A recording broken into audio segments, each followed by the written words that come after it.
Hello guys, and welcome back to a Collegiate Rocket League sit down. We're going to recap the entire season. I'm your host Ryan, and joining me we have Squid and Sleegy. How are you guys doing? Oh man, I'm doing great. Yeah. Sleegy, this is coming up after your appearance there on the national championships. That was fun. I very much enjoyed watching that. Yeah, I appreciate it. No, that was it came out of the blue, but it was a super lot of fun. I appreciated them having me on, and man, I tell you what, those championship games as well. I mean, it was just it's excellent time. Yeah, it all felt like it definitely lived up to the hype. So definitely was happy with how that turned out. But once again, congratulations. I mean, you and Kiwi did amazing there on the A stream. Guys, we have some topics we're gonna go over. Just kind of recap the season as a whole. So why don't we just dive right on into it? Our first one is gonna be what was your favorite moment from the season, whether you were the caster for it or not? Well, there are a lot of different answers to this question, Ryan, but I honestly think that I have to say that it was Bay State in the playoffs winning it out for me, because we just need to have some competition for Northwood first up.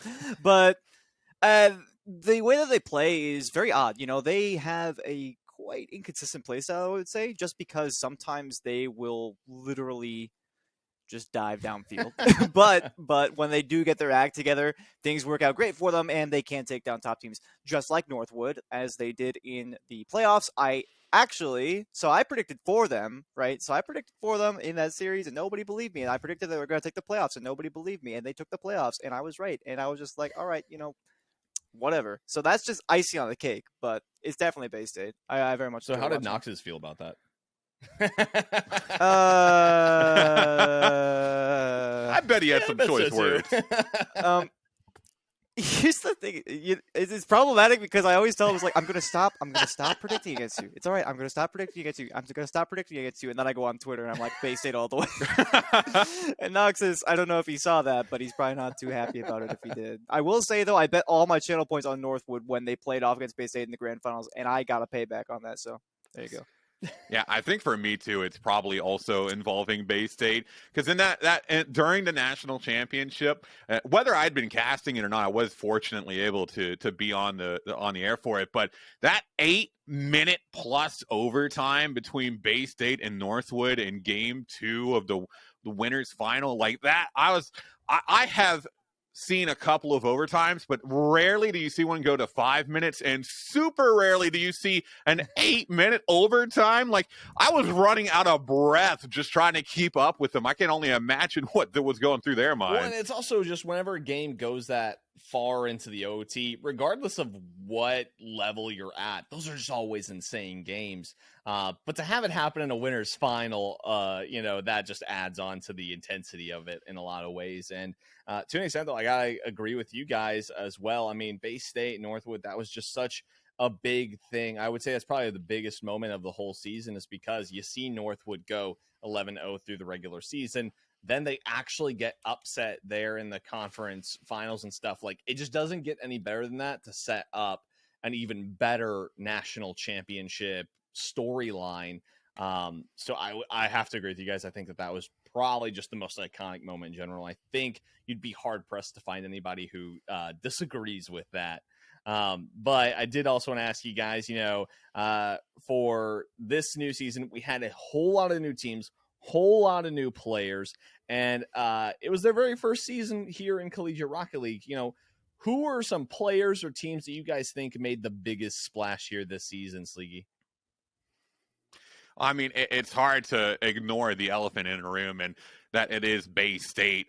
First season in CRL, they make it all the way to a bracket reset of the grand finals of the national championship. Not quite able to close it out, but I mean, still, to just roll into an established scene like this and just assert your will. I mean, that there's something incredibly special about that. And especially, when you have a team that's consisting of a lot of, Hispanic and Mexican players coming up into North America and really making that pint, it's just a lot of fun to watch. There were obviously a lot of new teams, but there were also a lot of teams who didn't make it this season. And I want to ask, who do you feel was, very apparently absent that you kind of miss going into this season? And Squid, I'll let you answer this one first.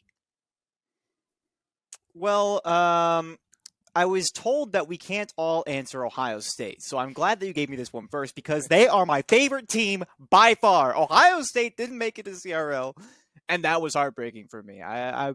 They've just been in for so long, and it's one of the perfect examples of a team that is greater than the sum of its parts. I mention them every single time when I talk about consistency with play and teams that, they have to counterplay other teams. They have to actually think about the game. They can't just be mechanical gods, and they're also a very good tale of improvement as well. I've said it so many times before. I've got a shirt in my closet because of this man, Masseter, the number one most improved player in all of Collegiate Rocket League, and probably, in my opinion, all of Collegiate Esports. When Ohio State started out, he was basically just the third man. He did basically nothing. He rotated, and he hit the ball on occasion to get it away from the net because that was just his role. He simply wasn't good enough. Now he leads a team from the front lines. That man does crazy stuff out of nowhere, and he does it all with a stylish-looking melon car.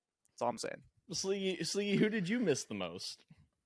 You see, I also thought it was an easy question, but Ohio State, while they had been in for a while, was not the first ones to come to my mind, because for me, it had to be Akron, not being able to get back in. We've seen this team be one of the best teams through CRL season after season, and then to see them just not be in CRL at all this year, or not this year, but this season, I was shocked because, you get to be a namesake. Even with Hunted, used to say you never bet against Akron. And, hey, it ended up being right this season because I never had a chance to bet against them. That was so shocking to see them not be able to enter back in. And, I'm hoping that we'll be able to see them come back next season. But that, for me, that was the biggest team missing in my mind. Yeah, I got to agree with you there as well.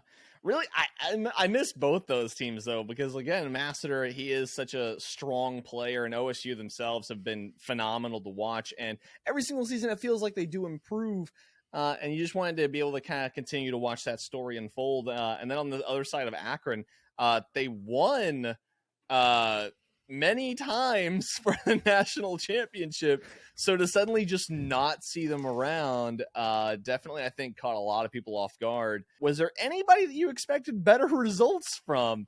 We had some teams who, we'd seen before. They came in and we were like, yeah, they're going to be really good. And then they don't quite do what you expect. So curious to see. And Sleegy, I'll let you start us off. For me, and it's an interesting one, it was just Texas kind of in general, like all three teams, right? You had Texas Tech, University of Texas, but for me, the big one as far as expecting a little bit better in general was North Texas, because we've seen them be another one of those teams that have been really, really dominant in the past. And, they didn't have a bad season. Don't get me wrong. Coming in fourth is nothing to be ashamed of, but not being able to make it to the national championship, I don't know. I feel like that is something that left a lot to be desired for that team. I see Squid probably has got some words I think me about and Squid that might as be well. on the same wavelength here, so I'll let Squid talk. Right. Well, I feel like you're doing a massive disservice to UNT by kind of throwing them under the bus here and failing to mention that, again, and nothing against Tritone, but they played with Corrosive through the whole season. It was D-Bank, Lucia, and Corrosive got injured, and they had to play with Tritone from there on out, and it was pretty obvious that Tritone hadn't got as much practice time and, crushing pressure of the spotlight now on a UNT team, that's already they're trying to recover from a bit of a loss in too fast. So I think, you say that at the very least. Okay, so they're under a lot of pressure. Fair, but the results are what matter at the end of the day. This is true, but I mean, you can't just do them dirty like that. But I'll switch gears for now.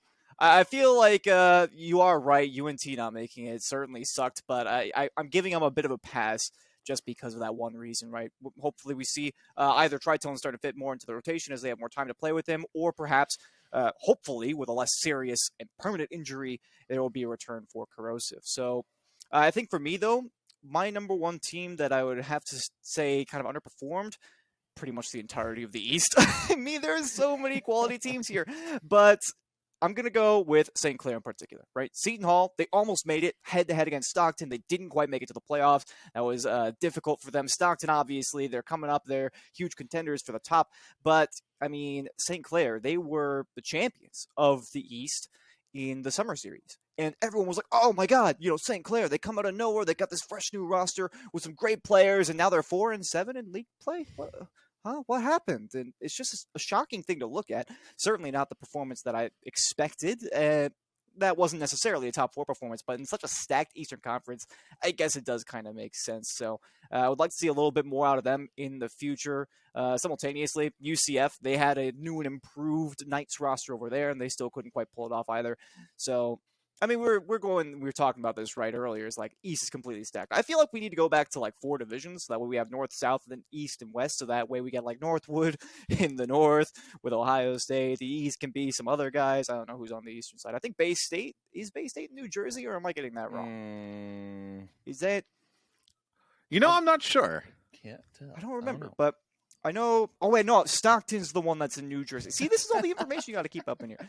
But anyways, you see what I'm saying? We got a lot of quality teams in the East. We need to go back to 4 conferences so they can have their own little dynasties down wherever it is that they live. It's like everybody gets their own little hill that they can be the king of. You got to be at least a little bit proud of the Longhorns, though, right? I mean, because I know I came into the season expecting them to go winless, and they got 1 win. You got to give it to them. I was not expecting anything, and they were able to produce at least 1 victory. Same for Texas Tech, So, I mean, 2 victories. Oh, you're going to trash on Texas Tech now? They're actually halfway decent. What in the world, bro? Oh, Texas Tech went 1-10. How is that halfway decent? Texas. It's Texas and Texas Tech down whole, there in the sad boy corner at 11th and 12th of the West. You found a way to take the exceeding expectation segment and turn it into trashing on Texas some more segment. I was not trashing on Texas. I legitimately was proud of their ability to not go winless. They got something. That's more than I was anticipating. Well, guys, thank you so much. This was the Collegiate Rocket League recap. I'm your host, Ryan. That's Squid, and that's Sleegy. We hope that you enjoyed it, and we are going to see you guys next time. Take care. Enjoy the rest of your day, and we'll see you later.